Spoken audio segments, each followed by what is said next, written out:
Apóstolo de Deus.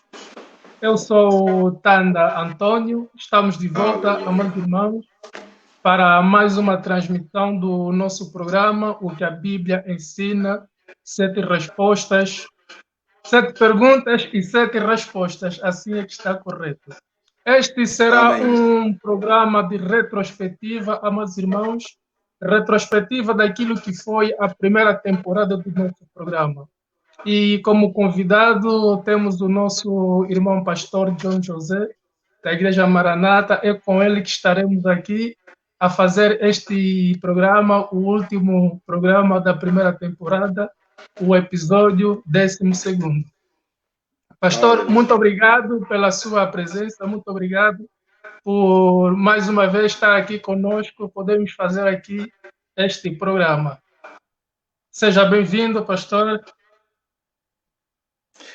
Muito obrigado e queria agradecer ao nosso irmão Antônio Tanda que teve esta visão. É um programa muito benéfico, 7 perguntas, 7 respostas.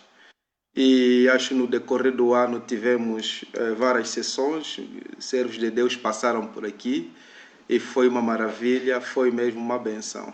E eu tive essa chance, esse privilégio de fazer, pronto, a conclusão, né, desta temporada. Então Deus seja louvado, aleluia. Amém, amém, amém. Muito bem, pastor. Durante esta primeira temporada, nós falamos de certos temas da atualidade, falamos de certos temas que têm a ver muito também com a nossa sociedade cristã, com a nossa sociedade secular. E dentre esses todos os temas que nós abordamos aqui na nossa primeira temporada, eu separei 7 desses temas que é para termos aqui um outro olhar, por assim dizer, um outro olhar acerca da palavra de Deus.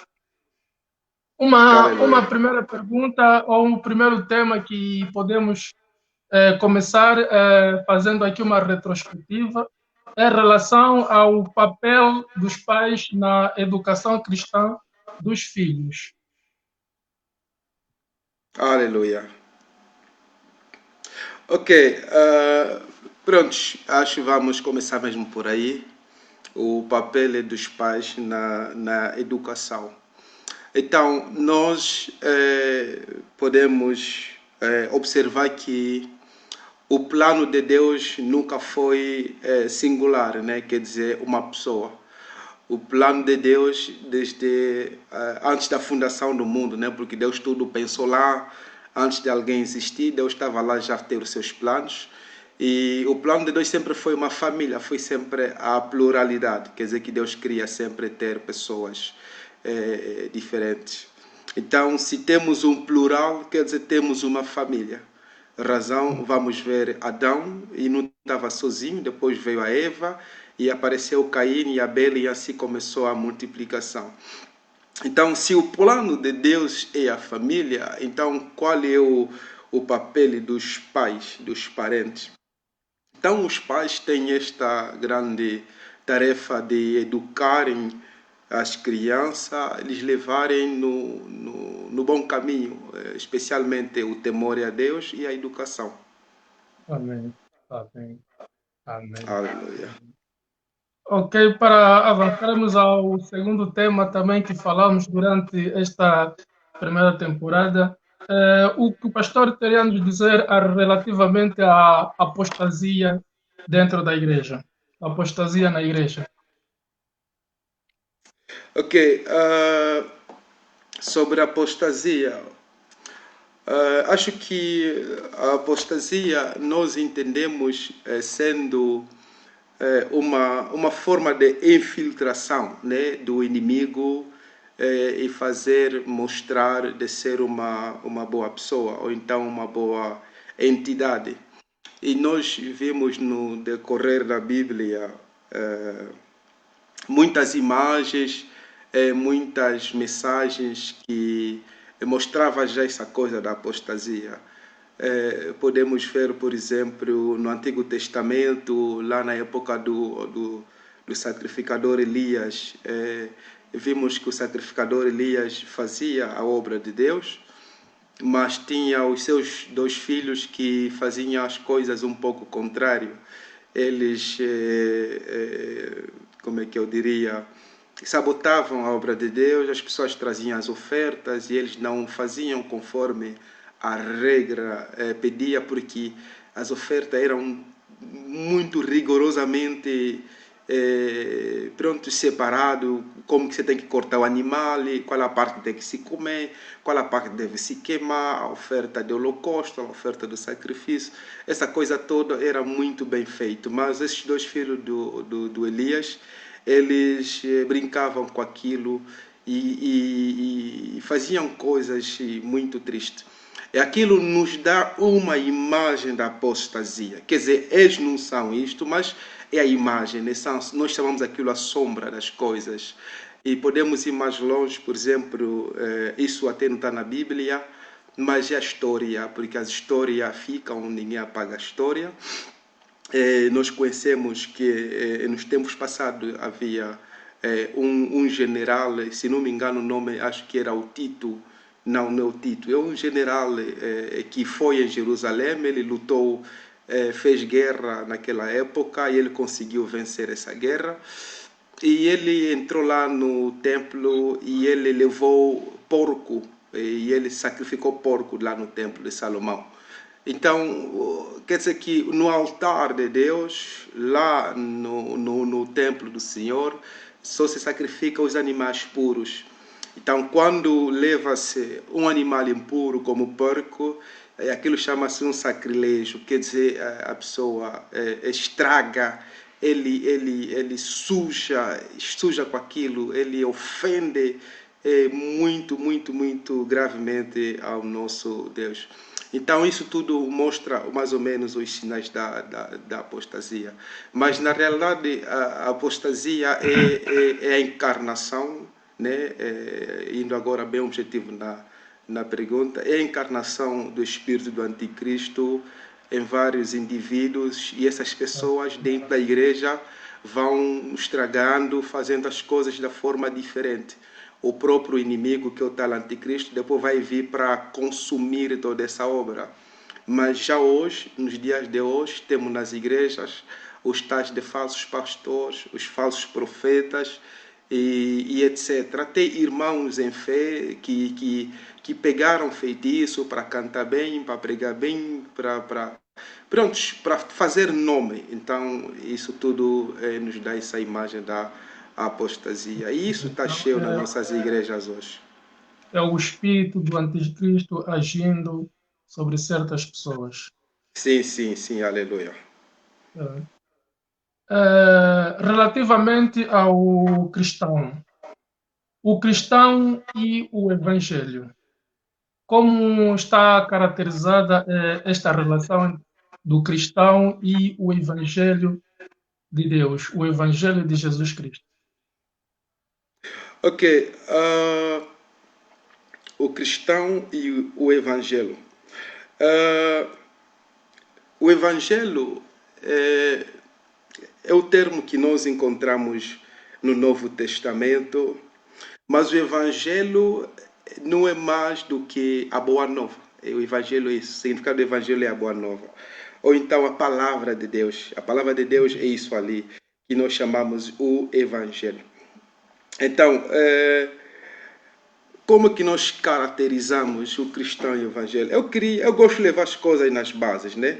Eu gosto de levar as coisas nas bases, voltar mesmo lá no início, onde a coisa inicia. Tem pessoas que pensam que o evangelho é só coisa do Novo Testamento. Não, o evangelho é coisa da fundação lá do mundo, antes que as coisas iniciassem, tudo inicia lá. Mesmo o evangelho estava lá. Então quer dizer que desde que Adão pecou, o evangelho também começa ali, tem que se começar a falar da boa nova. Quando Deus, lá no jardim do Éden, ele vem, pega a pele de animal para poder vestir Adão, então tudo começa naquele lugar. Porque o termo evangelho você não encontra no Antigo Testamento, mas a palavra de Deus você encontra no Antigo Testamento. Então o evangelho não é mais nada do que a palavra de Deus, a boa mensagem de Deus. a palavra de Deus não é para matar. Deus não tem projetos maus. Então Deus não tem palavras de maldição para ninguém. Deus só tem boa coisa para nós. Nós é que escolhemos o mau caminho e nós caímos nas maldições. Então o evangelho, ou então, falando de outra forma, a palavra de Deus está sempre lá, desde que o mundo existe. Então, como caracterizar o cristão hoje? Já o cristão é esta pessoa que crê em Jesus, e esses antigos que viveram crendo em Deus, mas não eram crentes de Cristo, porque Cristo ainda não estava lá. Então são também crentes, né, filhos de Deus, e através de certas promessas que Deus foi tendo no decorrer dos tempos. Então, qual a característica que existe? A Bíblia diz que os primeiros cristãos nós vamos les encontrar lá no Atos dos Apóstolos, quando o povo daquela cidade, eles começaram a notar uma diferença em alguns povos. Eles começaram a ver que havia povos que se comportavam diferente em relação aos outros. E a diferença notava-se nos hábitos que Cristo tinha. Então eles viram, essas pessoas são como Cristo. E é ali onde eles receberam o nome de cristão. Então a tua pergunta é qual é o comportamento, como caracterizar os cristãos com o Evangelho. Então essas pessoas que hoje são chamados cristãos, ou podemos levar outra palavra, filhos de Deus, eles devem continuar a se comportar como Cristo, porque Cristo é a nossa imagem. E como caracterizar com o Evangelho, ou então a palavra de Deus, nós devemos, a palavra de Deus deve refletir a palavra de Deus. As pessoas devem ver as letras, a palavra de Deus dentro de nós. É assim que os cristãos devem se comportar hoje. Não tem mais uma outra forma. Eu, relativamente a este terceiro ponto, o cristão e o evangelho, há algo que não sai da minha cabeça que estava desejoso para perguntar relativamente a este ponto, que é o cristão e o evangelho. Pastor, eu gostaria de saber que quando é que a pessoa, em dado momento, estará a agir pela fé ou estará sendo presunçoso?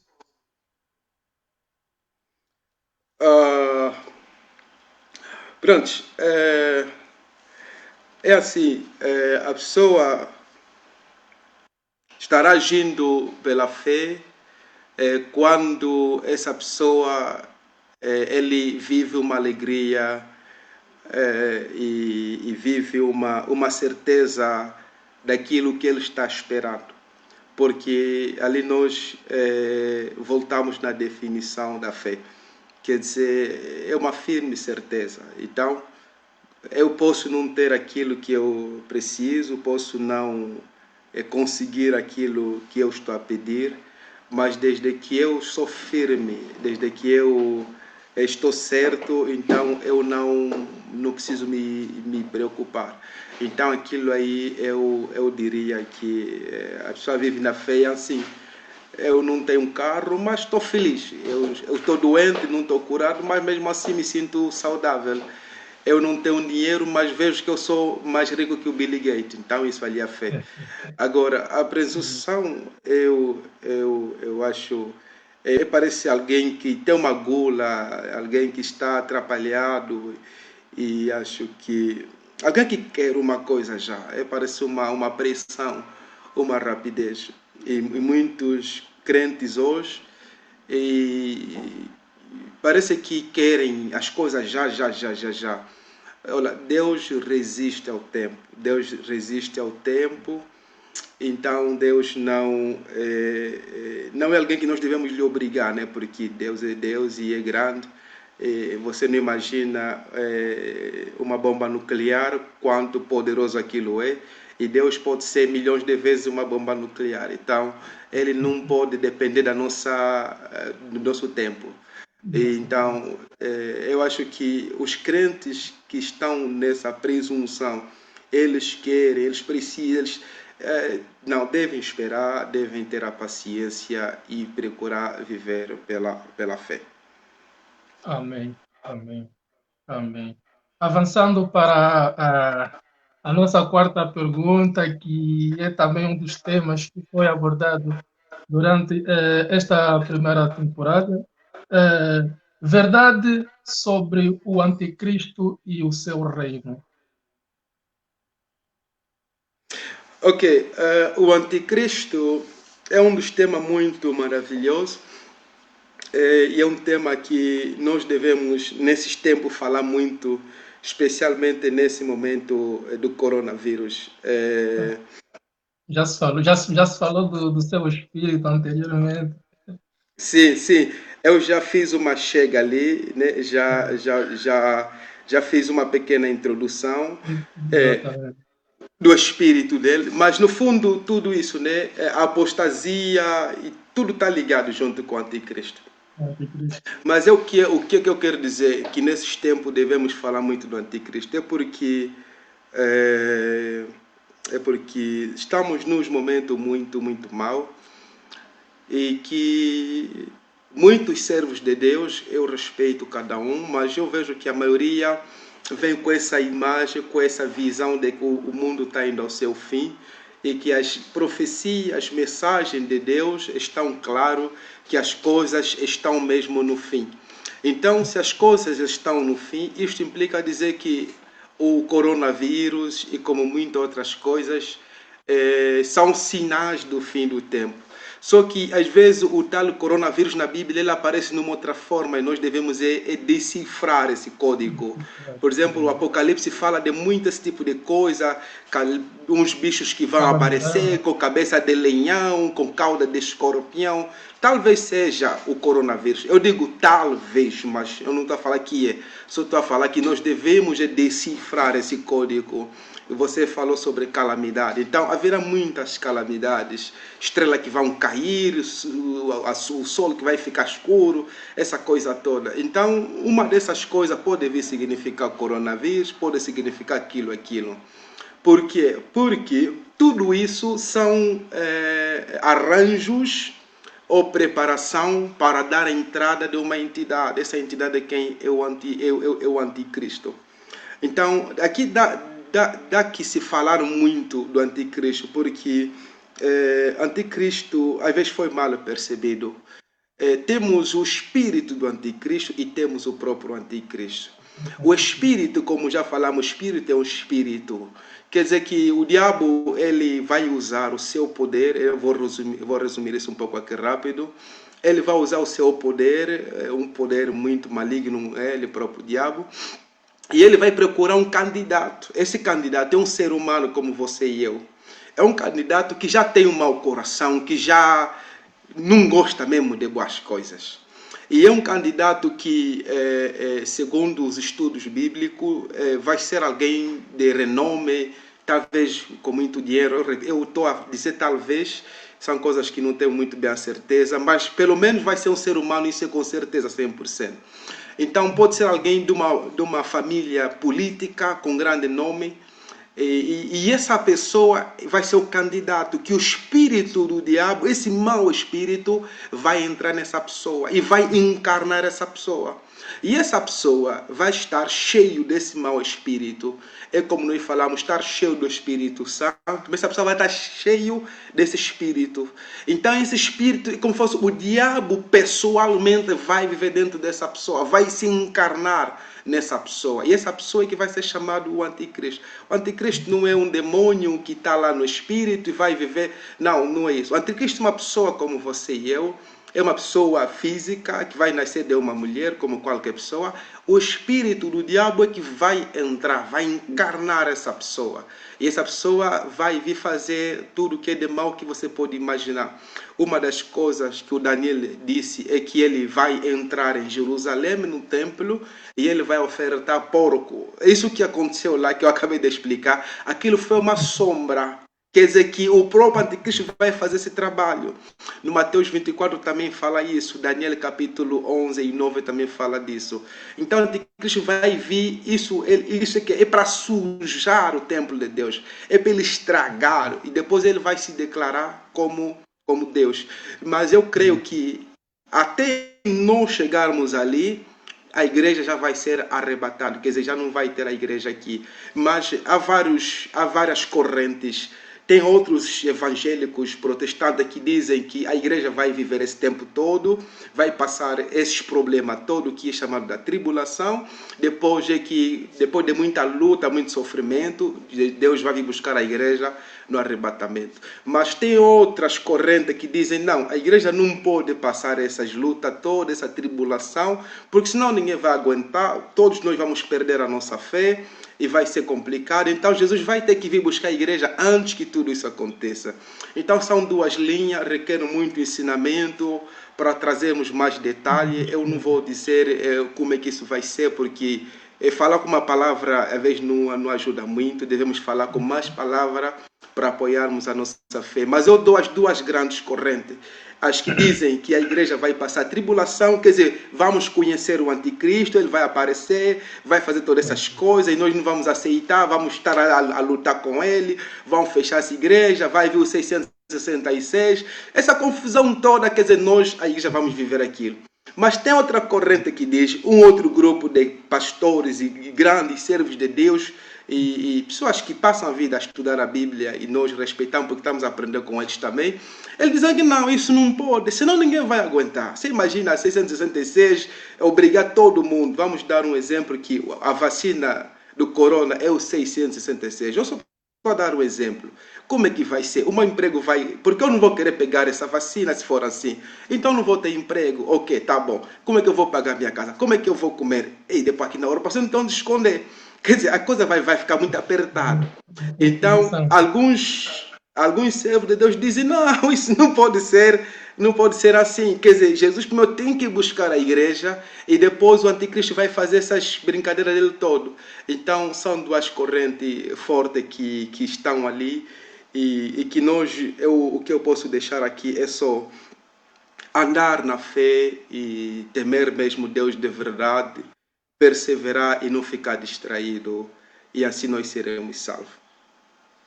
Amém. Será que poderia nos falar um pouquinho a respeito do seu reinado? Como será aqui na Terra? O reinado do anticristo. Pronto, o reinado do anticristo, como é que vai ser? Porque nós temos, em Deus nós temos três formas de Deus, né? Deus é só um, mas ele se manifesta em três. Quando ele diz façamos homem, ele está falando no plural, mas é Deus ele sozinho. Porque Deus não precisa de perguntar no anjo, não precisa colaboração dos 24 anciãos. Ele não precisa dessa gente, eles são servos todos, então Deus não pergunta conselho deles. Quando Deus está a falar em si, então está falando no Pai, no Filho e no Espírito Santo. Então Deus está a se manifestar em três. Mesmo lá no Gênesis capítulo 1, onde diz, no princípio, o Deus que está lá no Gênesis 1 é chamado Elohim. Já é diferente no Deus que está em outros capítulos. Agora, o Elohim é Deus no plural. No hebreu ele vem no plural, é Deus no plural. É como se fosse deuses. No começo, Deus os criou os céus e a terra. Ou seja, três deuses criaram os céus e a terra. É o Elohim. Por exemplo, quando Gênesis 17, a Bíblia diz que El Shaddai aparece a Abraão. Já não é o Elohim. Ali é o Deus todo-poderoso, grande Deus fogo, chamado El Shaddai, aparece para Abraão. Gênesis 17. Então, eu estou desse exemplo para mostrar a parte de Deus, ou então a trindade de Deus, Pai, Filho e Espírito Santo. O diabo também, ele também imita tudo, ele também tem as três partes, está ele próprio, o diabo, o dragão e o falso profeta. Quer dizer, o dragão até não está nessa lista, né? Quer dizer, está o diabo, o falso profeta e o anticristo. Repito, está o diabo, está o falso profeta e está o anticristo. Então esses três fazem a trindade satânica. Porque o falso profeta é a igreja falsa de diabo que está reinando aqui na terra. E às vezes nós temos que ter cuidado a falar sobre isso, porque essa igreja é muito forte, ela existe, é muito grande, está no mundo. Você vai lá, é muito bonito. O Apocalipse 17 fala bem claro dessa igreja.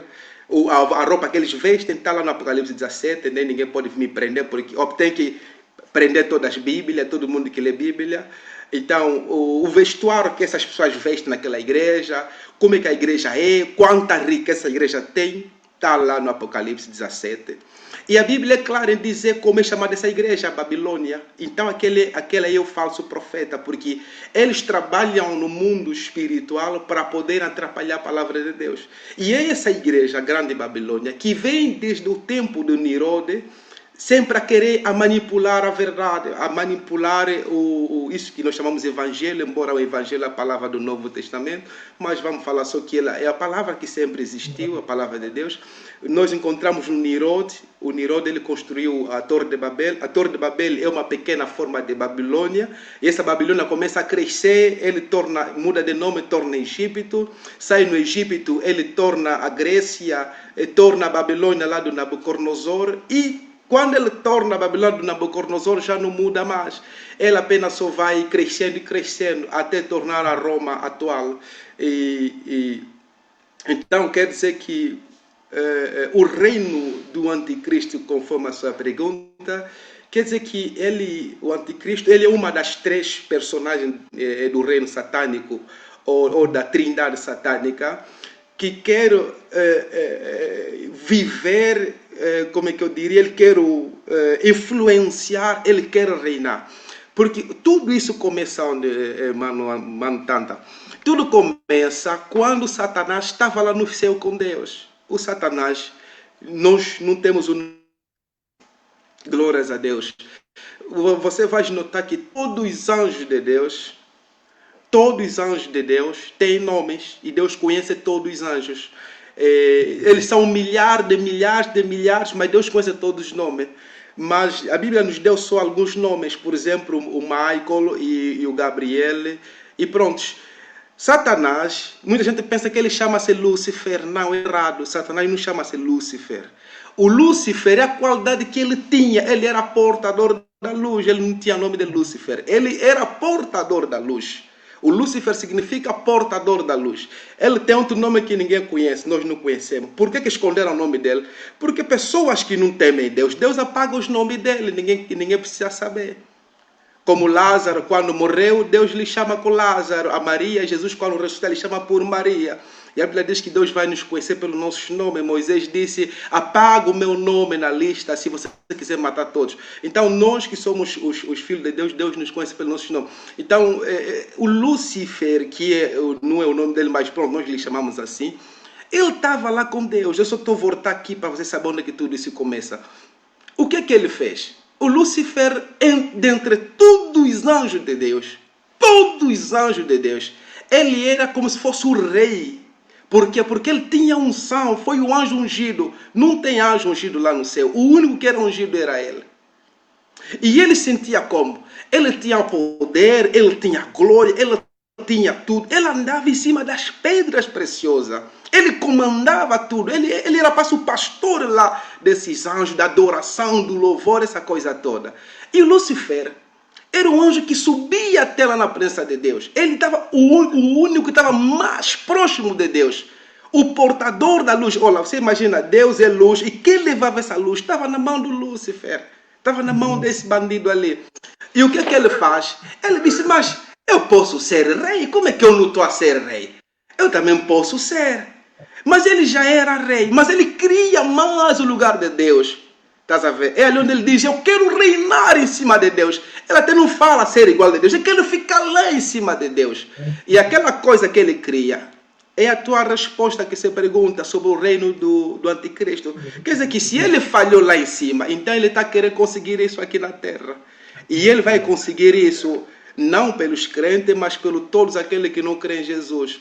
Porque ele, quando vai entrar em Jerusalém, vai fazer aquela coisa toda que ele vai fazer, ele vai criar alguns milagres, o anticristo vai trazer a paz entre Israel e a Palestina, coisa que O mundo nunca conseguiu fazer, o Trump tentou nada, o Bush tentou nada, o Obama tentou nada, a França, todos os países tentaram, ninguém consegue. O anticristo vai conseguir aquilo. Ele vai fazer milagres, acho que vai ressuscitar pessoas, vai curar coisas incuráveis.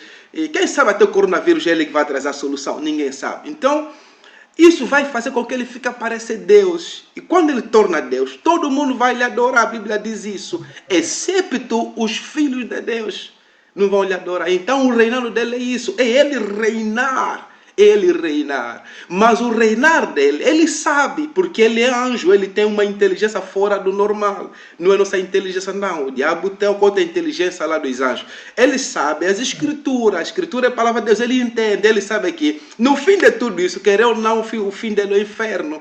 O que é que ele quer? Quando ele está a reinar, ele vai estar a levar todos de uma forma assim estratégica para o inferno. E quando o tal inferno chegar, todo mundo vai ter que entrar, o que aceitarem e lhe seguir. É verdade, palavra de Deus. Aleluia, aleluia. Seguindo em frente, para a nossa próxima pergunta, o próximo tema, dízimo e as ofertas. Dízimos e as ofertas, pastor. Sim, sim. Ok. Vamos falar um pouco dos dízimos e as ofertas. Aleluia, aleluia. Alguém está a dizer que não consegue entrar, vou só escrever aqui uma mensagem rápida para ele, somente Jesus. Aleluia. Obrigado. Dízimos e ofertas. Aleluia. A questão de ofertas é outro tema muito polêmico, mas que era um tema que a igreja deveria estar flexível para tal. Por que flexível? Porque a Bíblia toda é uma oferta para nós. A vida que nós vivemos, a vida cristã, é tudo uma oferta. Jesus é a grande oferta que nós tivemos. Não existe oferta melhor a não ser Jesus ele próprio. Então, a Bíblia nos ensina vários tipos de oferta. Temos ofertas alçadas, temos ofertas que são os holocaustos, que o animal é totalmente queimado, aquilo queima mesmo tudo, e tudo tem um significado espiritual, e tem profundidade muito forte. E tem a oferta de sacrifício, e também outra oferta. Temos as primícias, também são outras ofertas. Temos as ações de graças, também é outra oferta. E temos o dízimo, que também faz outra oferta. E a lista continua, por exemplo, temos as contribuições. A Bíblia também fala de contribuições, também está na lista das ofertas. Então, a Bíblia nos fala de várias ofertas e a igreja, eu acho que só conhece dízimo e talvez ação de graça. Mas nós tínhamos que aprender todas essas ofertas porque elas simbolizam muito, muito na nossa vida. Mas pronto, você perguntou a oferta e ação de graça então e dízimo, então eu vou falar do dízimo. O dízimo, ela é a expressão diz 10. Né? É uma expressão grega que vem a falar 10. Por que 10? Porque 10 é um número decimal que eles na altura era fácil de usar. Você vai ver que no tempo passado eles quase, as coisas eram resumidas até 10. E você vai ver que o Gênesis capítulo 1, Jesus, e Deus disse, repetiu-se 10 vezes lá, se você contar, Deus disse, então aqueles são 10 vezes.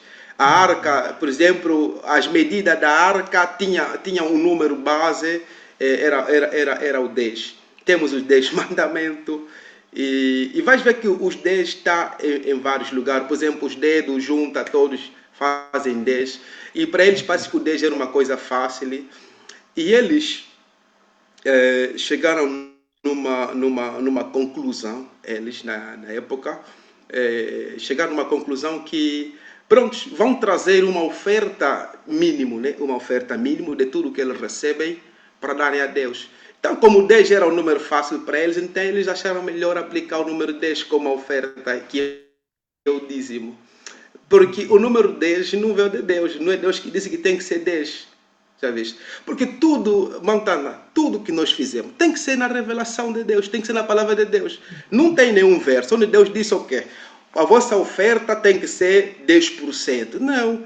Deus só entrou nessa linguagem porque os homens já estavam nessa linguagem, porque os homens trouxeram essa linguagem. Nós temos o que nós chamamos de a vontade permissível de Deus e a vontade absoluta. Então, quando você vem com uma coisa a Deus, Deus também entra. Se Deus vê o que está bom, não faz mal, Deus entra naquela. Então Deus ele entrou nessa ideia dos 10. Mas o dízimo, você encontra, não é 10%. O dízimo não é 10%.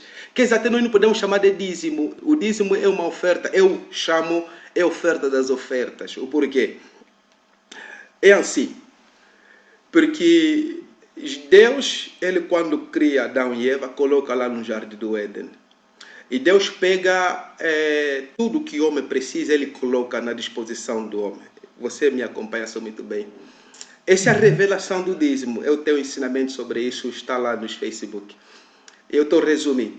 Deus coloca 4 árvores. Quantos? 4. 4 árvores. Temos a árvore que era bonito para ver.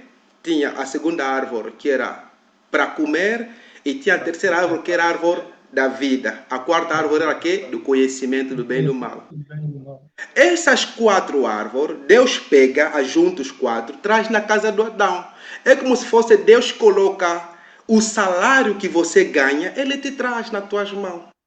E você calcula qual é o 10% do 4. 10% do 4? Sim, isso é uma matemática que vai dar dor de cabeça, mas não faz mal. Isso é zero qualquer coisa. Mas vê o que Deus faz. Vê o que é que Deus faz. Deus disse, eu te dou tudo. Deus disse, eu te dou tudo.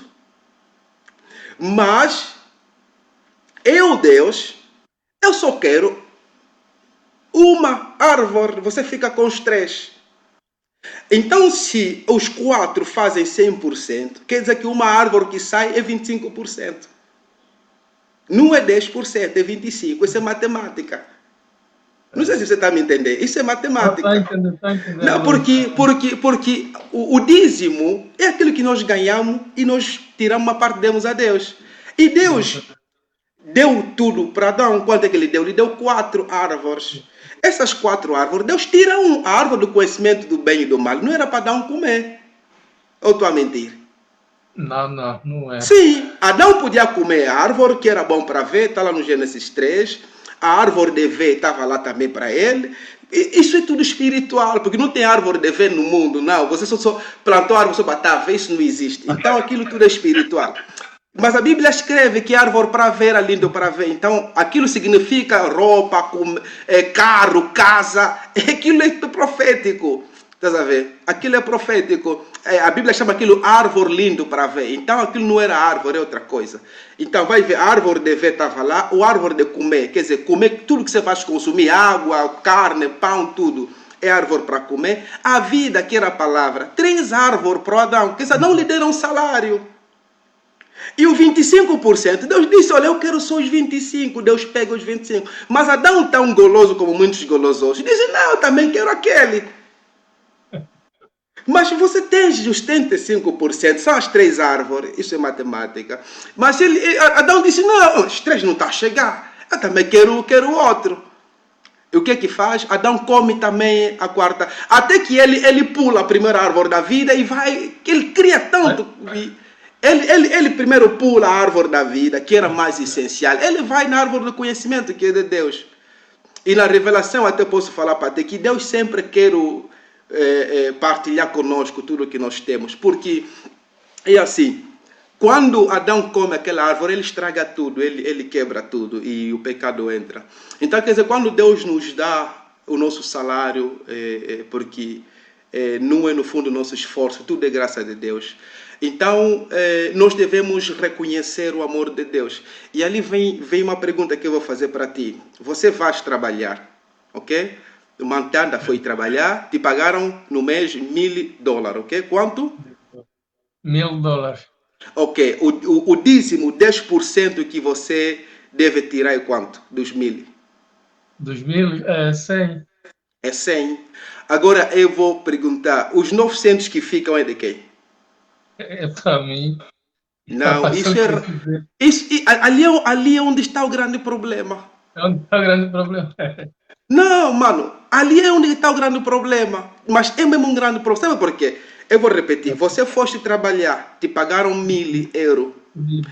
E você, como está com essa ideia lá dos Os 10%. 10%, você tira 10. E Deus fica de acordo. Ok, não faz mal, vocês querem os 10, tira 10. Você tira o 10. O 10 que você tirou é de quem? É de Deus. É de Deus. Tá certo? Agora, os 90 que ficou é de quem? Você pensa que é teu, também não é teu, também é de Deus, os 90. É de Deus. E ali é onde está o problema, porque no fundo você não tem nada, nem eu não tenho nada, ninguém tem nada aqui. O Ninguém tem Deus nada. nos dá uma parte para nos administrarmos.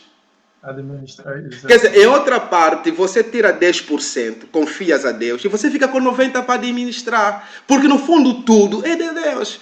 Adão, quando recebe aquilo, era para ele administrar, mas não era dele sempre, sempre foi tudo de Deus. Deus disse: olha, administra os 70%, eu fico com os 25%.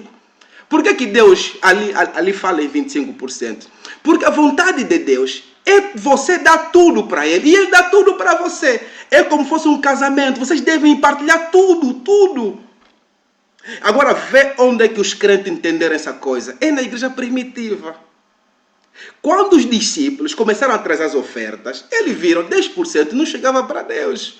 E os 100% também não chegava para Deus. Eles davam tudo, até se davam seus corpos e suas vidas. Então Deus é isso, o dízimo na revelação é isso. Por isso eu não chamo de dízimo, porque o dízimo é a palavra de Deus. Eu chamo a oferta das ofertas, porque a revelação dessa oferta é a oferta das ofertas, uma oferta que fecha todas as ofertas. Quer dizer, você dá tudo para receber tudo.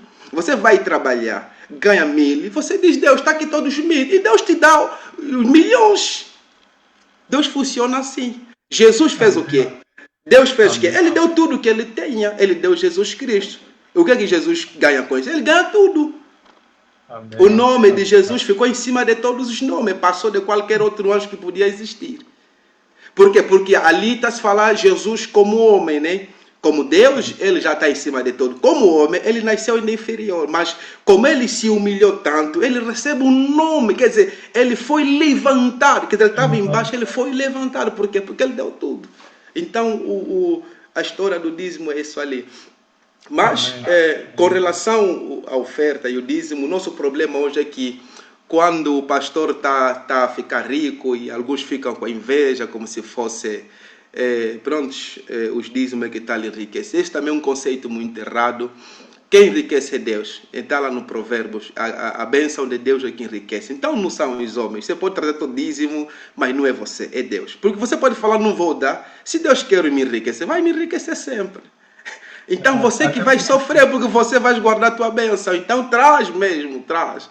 Tem pessoas que não querem dar e ficam ali com as mãos agarradas. Não, vamos dar. E é verdade, de certa forma também é bíblico, porque a própria Bíblia diz também que o pregador ou aquele que anuncia a boa nova deve comer do seu trabalho.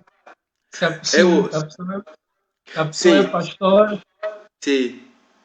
Eu, por exemplo, eu tenho esse pequeno problema. Acho que muitos servem de Deus. Não sei, cada um tem a forma de ver as coisas. Eu tenho pelo menos esse pequeno problema. Eu oro a Deus que um dia, eu não sei quando, um dia, Deus arranja o meu salário de uma outra forma. E não tenho que estar aí levantar caixas, acordar muito cedo e ir lá e pronto, e estar a sofrer críticas, e tenho que estar a lutar com o meu chefe. E eu estou sempre a jejuar várias vezes. Às vezes eu vou como eu jejum no trabalho. E é no dia que eu jejuo, no dia que sempre tenho muita luta no trabalho. Mas é confusão no trabalho. Então esse tipo de coisa eu falo: Deus, por favor, será que não dá para me tirar desse trabalho? E me procura uma outra coisa. Ou Deus trazer uns patrocinadores que dizem: Pastor John, nós vamos dar o teu salário e você só fica de joelho todo dia. E eu digo: glória a Deus. Olha, eu fico aqui com um monte de papel a escrever de manhã até à tarde. Mas é muita coisa, procurar revelação de Deus, investigar, entender as coisas, entrar, cavar a Bíblia lá no fundo. Mas quando você pensa que tem que trabalhar, às vezes você não tem esse tempo todo. Então quer dizer que o trabalhador é digno do seu salário. Quer dizer, nós tínhamos que estar aqui viver do salário da igreja. Mas, infelizmente, os crentes estão com a mão A de vaca, tão sociedade. duro. O irmão Tanda não está dando o dízimo dele. Então, prontos. Então, estamos aqui, estamos a aguentar. Mas tem outros que vão dizer, porque o Paulo trabalhava. O Paulo não tinha outro meio, por isso que ele tinha que trabalhar, como também estou a trabalhar. É O Paulo, verdade. ele fazia negócios. Por que ele fazia negócio? Para ele não morrer, é simples. Então, se você não, se o irmão Tana não dá a oferta, os outros irmãos não derem a oferta, então como é que eu faço? Ou eu abandono a obra de Deus, ou como é que é? Então, faço um negócio para sobreviver.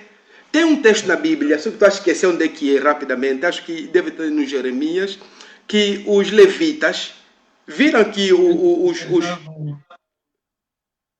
o povo de Israel já não trazia as ofertas. Eles fecharam o templo, foram nas lavras. Está na Bíblia, só que eu não tenho aqui em mente. Acho que deve estar no Jeremias. Olha, fecharam o templo, amarraram as cordas na porta e já não havia oração. Agora você me diz, será que vocês vão ser abençoados? Porque a função dos levitas, os sacerdotes, essa gente toda, era estar todo dia a orar, chamar a graça de Deus, a proteção de Deus, a proteção. Então, quando eles vão embora, essa coisa para. Essa coisa para. Então, quer dizer que os verdadeiros crentes devem pensar bem nisso, que existem falsos servos de Deus, mas existe também verdadeiros servos. Pessoas que estão a temer Deus, que estão mesmo a buscar a Deus e que precisam de apoio. Eu tenho folhas de visões, programas, coisas que eu quero fazer, mas que requerem muito dinheiro, tá vendo? E nós não Muito temos esse dinheiro. E tudo está morrendo nas folhas. E eu falo, Deus, então você está dando tantas visões, mas não tem dinheiro. Mas eu tenho essa fé que haverá esse momento, vai chegar. Por exemplo, Amém. tenho já muito apoio. Amém. Por exemplo, o programa que eu uso já é sustentado por filhos na fé.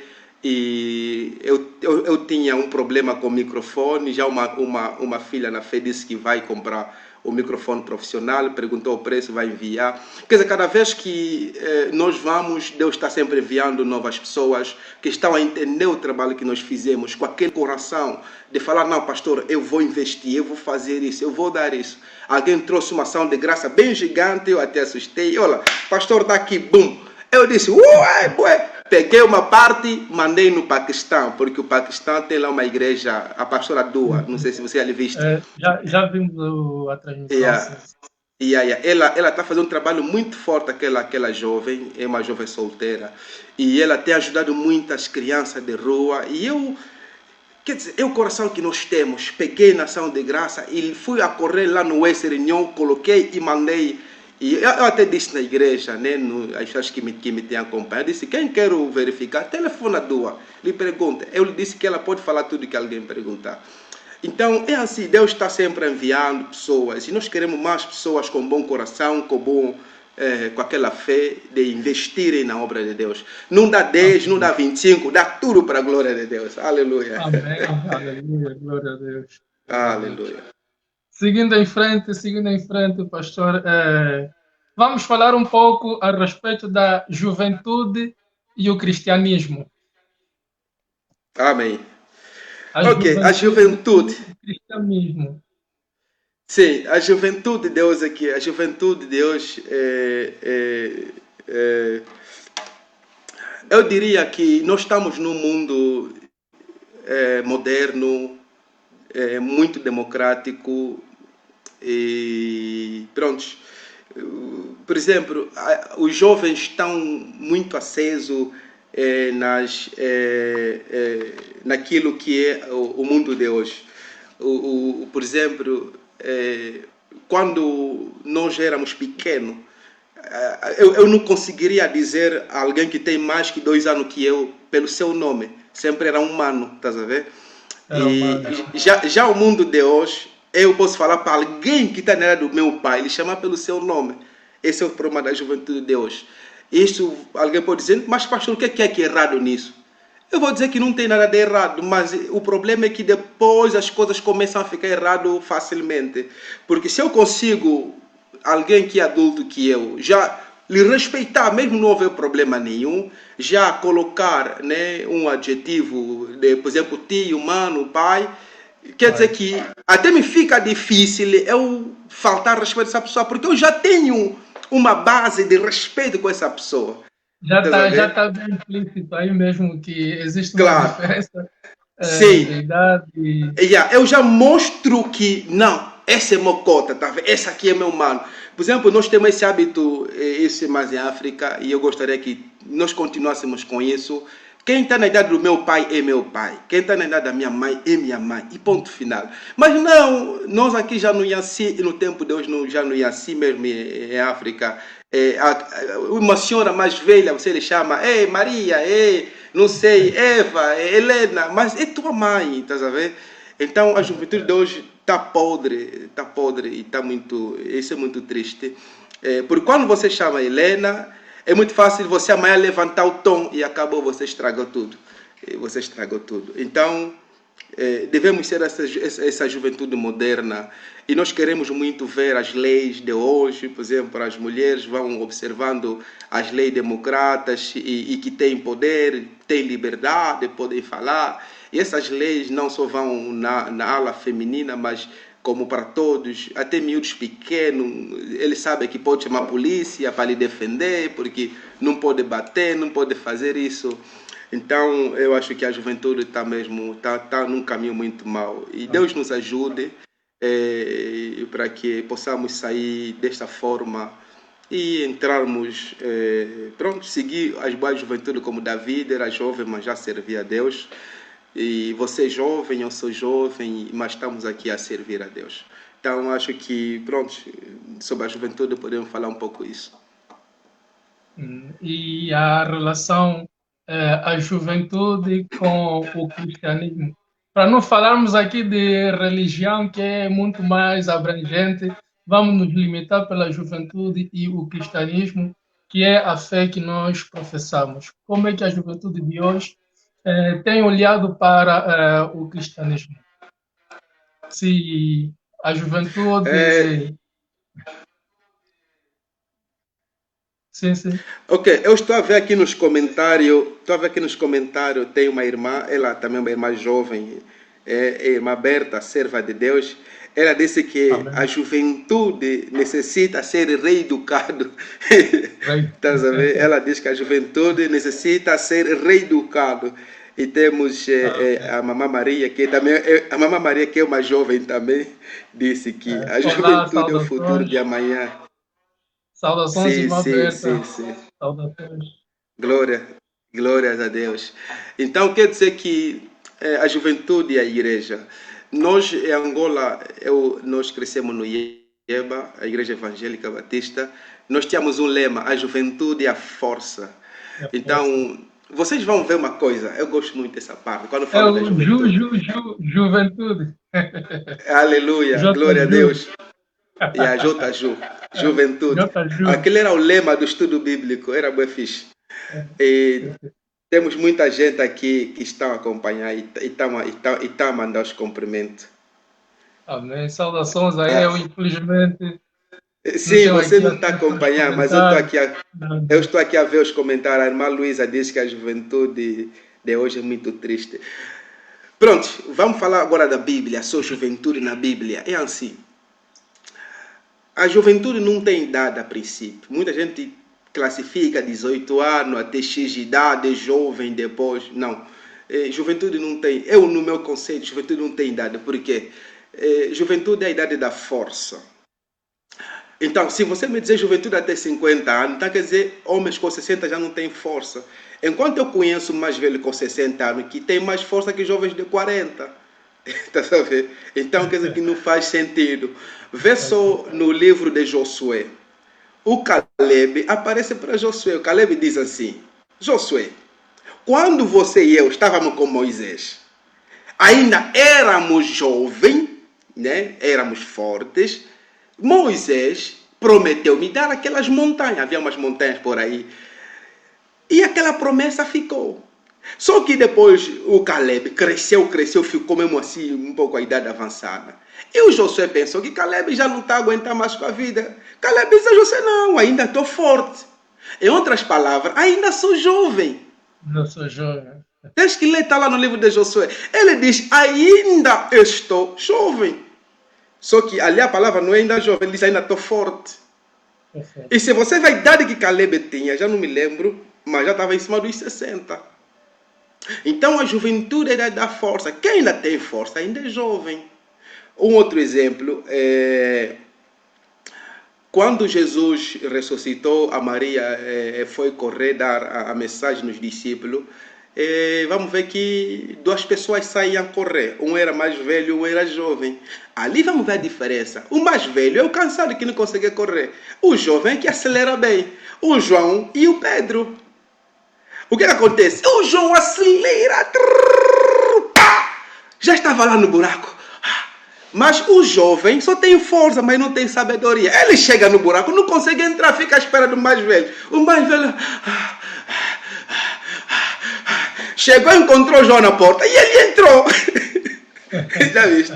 E o João, afinal era para entrar. Ele também entra, tá a ver? Então quer dizer que o João, se fosse sozinho, ele voltava sem ter a certeza se Jesus ressuscitou ou não. Mas o mais velho, com certeza, para ter certeza, ele tinha que entrar. Ele chegou, passou e entrou e encontrou que Jesus não estava lá. E ele saiu e o João continuou a seguir. Então é só para dizer que a juventude é a força da igreja. Mas nós precisamos não só usar a força, porque senão vamos acelerar muito, vamos passar o Pedro e não vamos fazer nada lá à frente. Não. Precisamos correr, mas com sabedoria e com a ajuda do Espírito Santo. Esse é o conselho que eu deixo para toda a juventude. Eu sou jovem, eu corro, mas quando eu estou com os mais velhos, eu assento mesmo. Eu gosto de perguntar como é que isso funciona. Às vezes eu sei, mas quero ouvir os mais velhos o que eles vão falar. Porque é bom ouvir os mais velhos. Amém. Amém. Deus Yeah. seja louvado. Deus seja Aleluia. louvado. Ok. Nossa última pergunta, último tema para caminharmos aqui já na reta final. É o tema da atualidade, o assunto que está a assolar a atualidade. Fala-nos um pouco a respeito da esperança e fé em tempos de pandemia. Ok. Alguém disse que a Esther era jovem e salvou seu povo. Então, era só para te ajudar você que não está a ver os comentários. Amém. Aleluia. Yeah, Aleluia. yeah, yeah. Yeah. Então, prontos. Quais são os aspectos da nossa A fé, né? fé, a nossa fé, a nossa esperança em tempos difíceis que estamos a passar na atualidade, a pandemia, o Ok. Covid-19. Os tempos atuais é mesmo um grande desafio, Mantanda. Os tempos atuais é muito desafio. Nós, Maranata, o nosso ministério, estamos com as igrejas fechadas desde que essa pandemia começou. Então, não somos a única igreja, o único ministério com os templos fechados. E tem muitos outros ministérios com os templos fechados.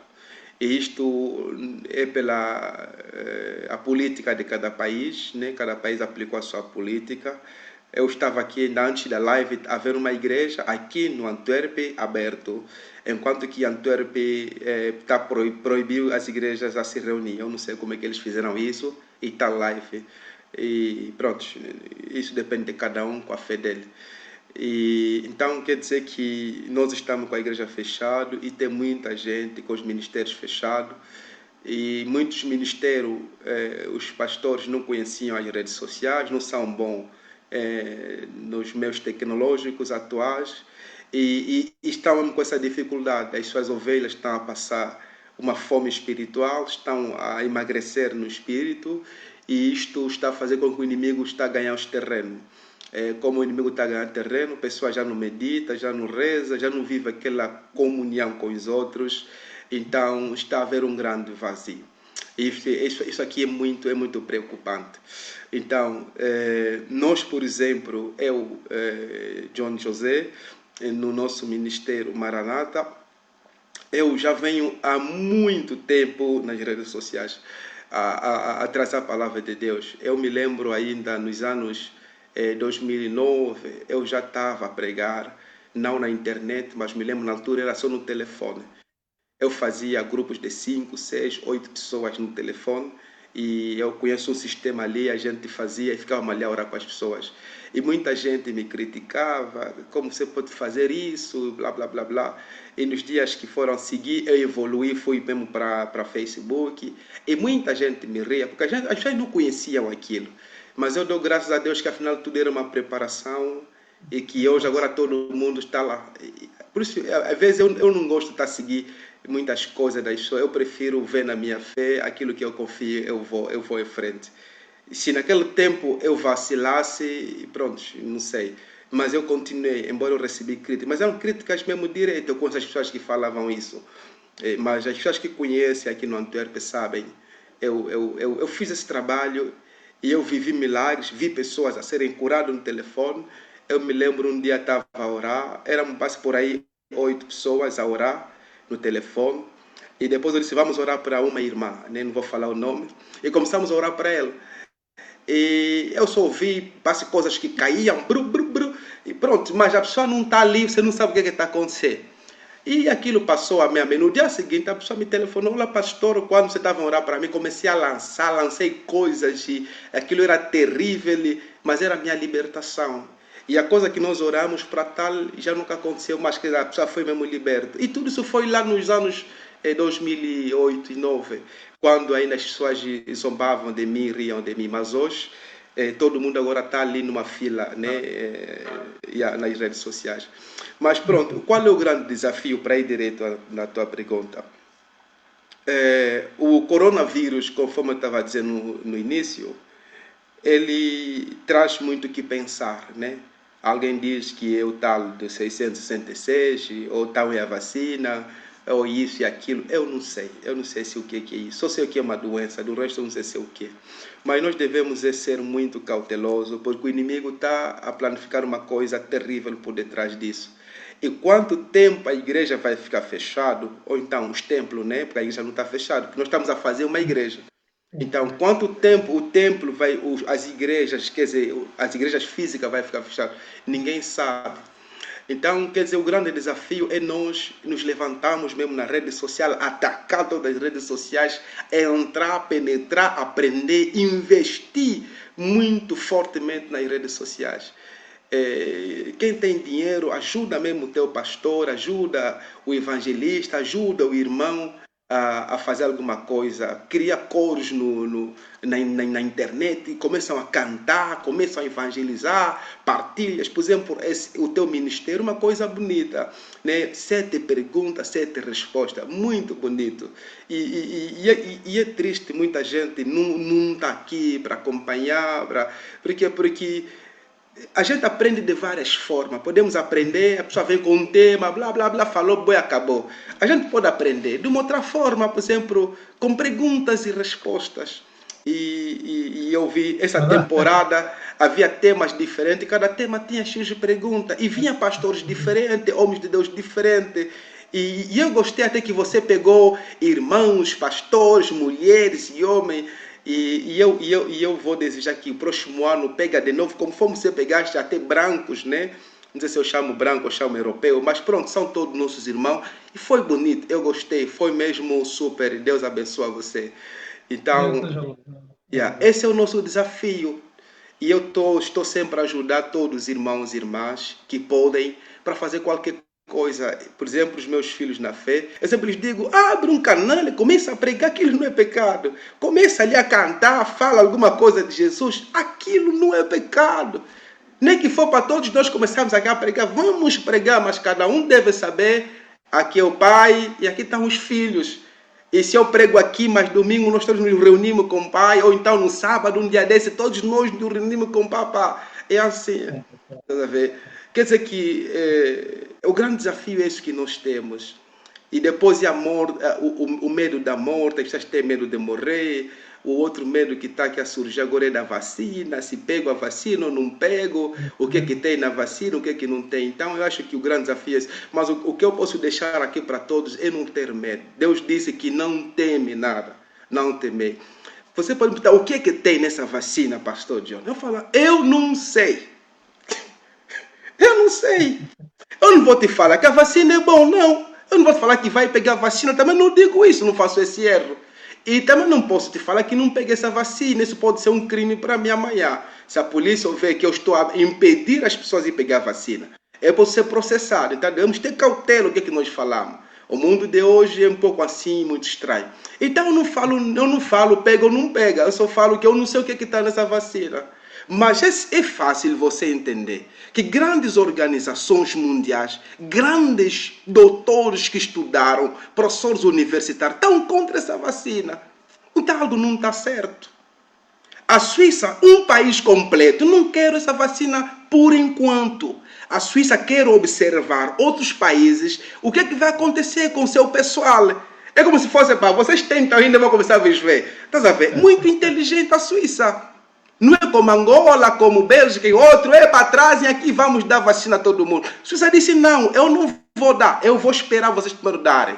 Estás a ver? Então, quer dizer, isso são os grandes desafios. E eu sinto muito para todos os irmãos e irmãs que estão na linha de frente do coronavírus. O que é a linha de frente? Os que trabalham nos hospitais. Pronto, aqueles são os que estão na linha de frente. São os primeiros que vão sofrer essa grande batalha. Se vão pegar vacina ou não vão pegar vacina. Mas eu vou repetir. Vamos orar muito e Deus vai saber falar para nós. E não vamos deixar se conectar nas redes sociais para nós orarmos e buscar a face de Deus. Eu acho que só assim nós vamos conseguir ultrapassar esse desafio. Aleluia. Amém. Amém. Amém. Muito obrigado, pastor. Chegamos aqui na reta final das nossas perguntas e estamos a caminhar para o final do nosso episódio de hoje, para terminarmos com essa primeira temporada. Antes, eu gostaria só de dar aqui um rápido comunicado, relembrar aí aos nossos irmãos que nos têm acompanhado, nos têm assistido. O pastor há bocado falou aqui de várias formas de nós aprendermos, de nós partilharmos a palavra de Deus. Amém. Para o princípio do próximo ano, já fiz aí o comunicado, eu quero reforçar aqui, vamos estrear um novo programa aqui no nosso canal, da Lida Laço, Somente Jesus. É o programa Quiz Verdade do Evangelho. É um programa gênero de perguntas de quem sabe o que é, para podermos partilhar, aprendermos a palavra de Deus, partilhamos os nossos conhecimentos e assim juntos caminharmos nesse caminho que é Jesus Cristo. Amados irmãos, esse programa só será possível com a participação de todos vocês aí em casa.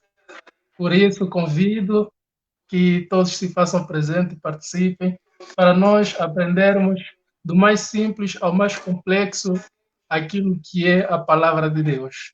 Muito obrigado, pastor. Mas diz-me lá ainda, como é que vai ser esse quem sabe, como é que vai ser feito? Bom, isso vai funcionar da seguinte maneira. Temos a live, as nossas transmissões no Facebook, conforme estamos a fazer esse programa, e as pessoas interessadas poderão participar e teremos um guião de perguntas que vou estar a fazer e quem também quiser fazer também está à vontade a participar e todos juntos nós podemos aprender. Podemos fazer aqui uma coisa de experimental.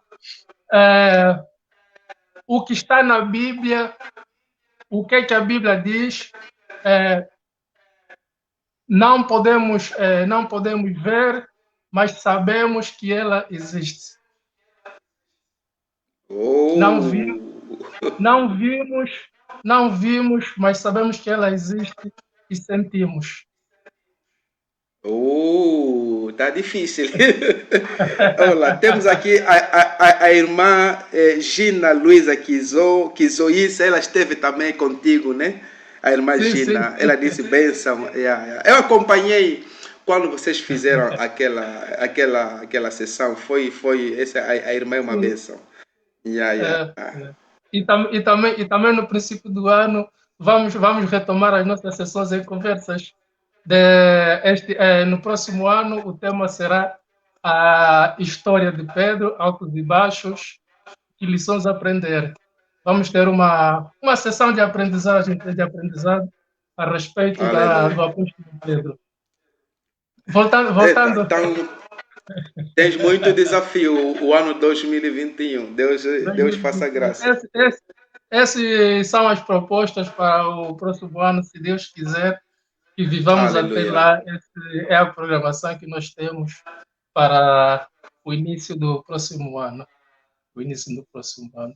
Bom, Aleluia. respondendo aí a pergunta daquilo que não vimos, mas sentimos, sabemos que existe, é a fé. É a fé. A fé é o firme fundamento das coisas que não se veem, mas da certeza das coisas que se esperam. E temos muitas perguntas e Ok, tudo, ok. tudo conforme a Bíblia nos ensina. Tudo conforme a Bíblia nos ensina. Muito obrigado, pastor, mais Aleluia. uma vez. Deus seja louvado e Eu queria continuação orar de para um bom você. trabalho. Não sei se você permite. Não sei se você permite que eu ore para você. Amém. Deus seja louvado. Deus seja louvado. Porque sim, porque nós estamos a apreciar o trabalho que você está a fazer. E eu vejo cada vez que você está com esse programa, tem muita gente acompanhando. E isso tem ensinado muita gente, muita coisa. E, então, nós queremos que isso cresça. Isso cresça. Eu estava aqui a pregar há pouco tempo e Amém. eu estava a falar sobre a gravidez espiritual. Estava a falar sobre o Gênesis capítulo 5. Se você se lembra, o Gênesis capítulo 5 não fala de muita coisa, só fala de nascer e viver e morrer. Todo o capítulo só fala disso.